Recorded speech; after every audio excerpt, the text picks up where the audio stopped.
Dear students, जैसा कि last video में हम बात कर रहे थे यूनिट ऑफ चार्ज। आज हम बात करने वाले हैं प्रॉपर्टीज ऑफ चार्ज, मतलब आवेश के गुणधर्म। बहुत इंपॉर्टेंट है एग्जाम की दृष्टि से। तो सबसे पहला गुणधर्म तो यही होता है कि आवेश जो है वो कैसी राशि होती है। तो आवेश कैसी राशि है? आवेश एक अदिश राशि होती है, स्केलर क्वांटिटीज होती है, मतलब इसमें कोई दिशा नहीं होती, केवल परिमाण होता है। सेकंड बात कि अगर मैं किसी निकाय में दो या दो से अधिक आवेश ले लूं, जैसे मान चलो यहाँ 4 आवेश हैं, एक Q1 है, Q2 है, Q3 है, Q4 है, तो इस निकाय का जो कुल आवेश होगा वो क्या होगा। अब चूंकि हमें पता है कि आवेश जो है वो एक अदिश राशि है, और जब अदिश राशि है तो अदिश राशियों का जो योग है वो हम डायरेक्ट करते हैं। जब कोई दिशा ही नहीं है तो जैसे हम संख्याओं को जोड़ते हैं वैसे डायरेक्ट योग करेंगे, और उस योग को हम बोलते हैं बीजगणितीय योग। अर्थात इस निकाय का जो कुल आवेश होगा वो होगा Q बराबर सारे आवेशों का total, Q1 plus Q2 plus Q3 plus Q4। तो सेकंड गुणधर्म अपना क्या बना कि किसी निकाय का कुल आवेश उस निकाय में स्थित अन्य सभी आवेशों के बीजगणितीय योग के बराबर होता है।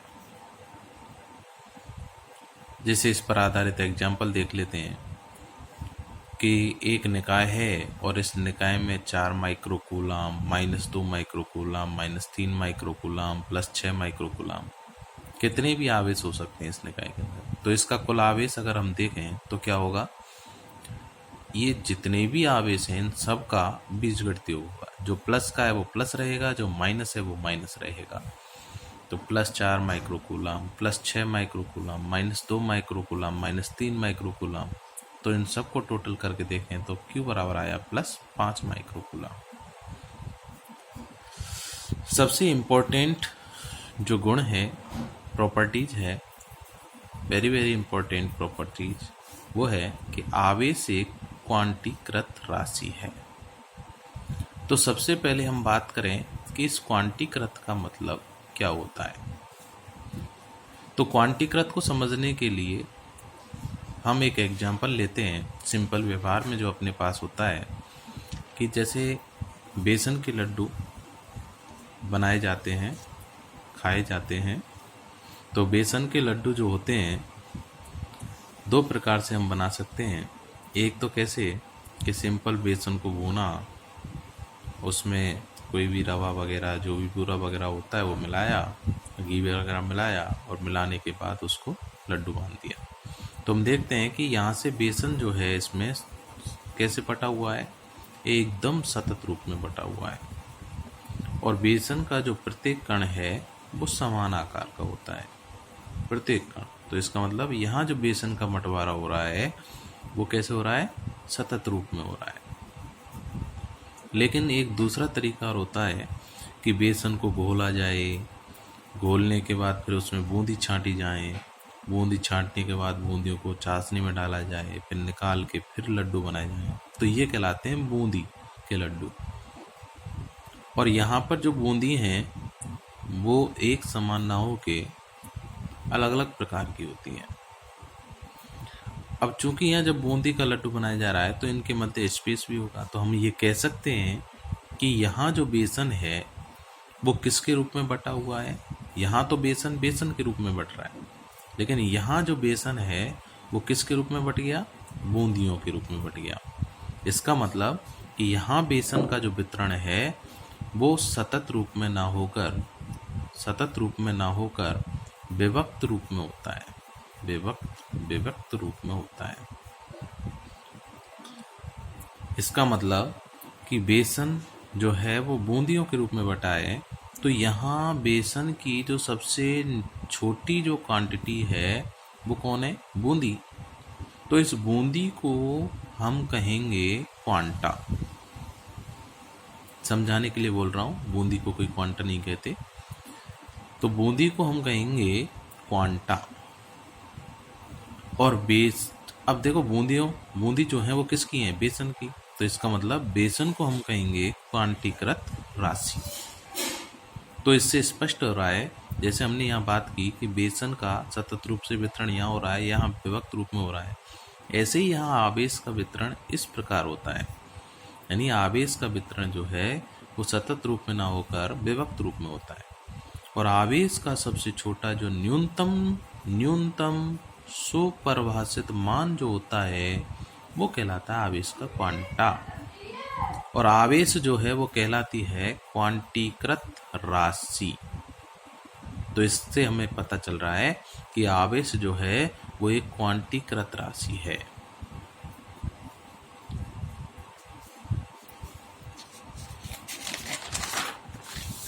अब एक मिलिकन नामक वैज्ञानिक था और उस मिलिकन के तेल बूंद प्रयोग से हमें पता चला कि किसी वस्तु पर जो कुल आवेश होता है वो इलेक्ट्रॉन की संख्या का पूर्ण गुणज होता है।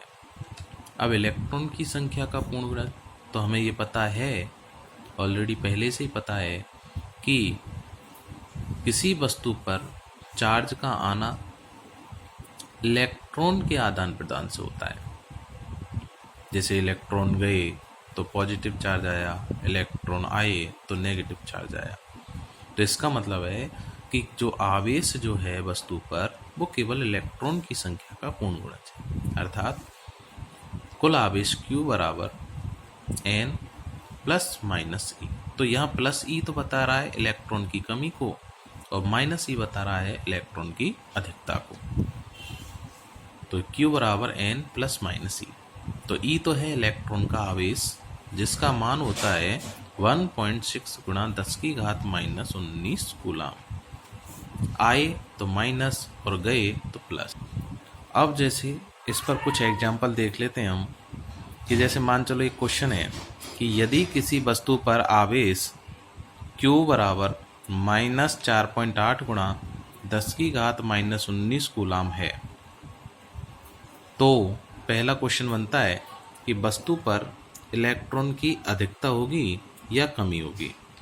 दूसरा क्वेश्चन बनता है कि कितने इलेक्ट्रॉन की संख्या, कितने इलेक्ट्रॉन आए या कितने इलेक्ट्रॉन गए।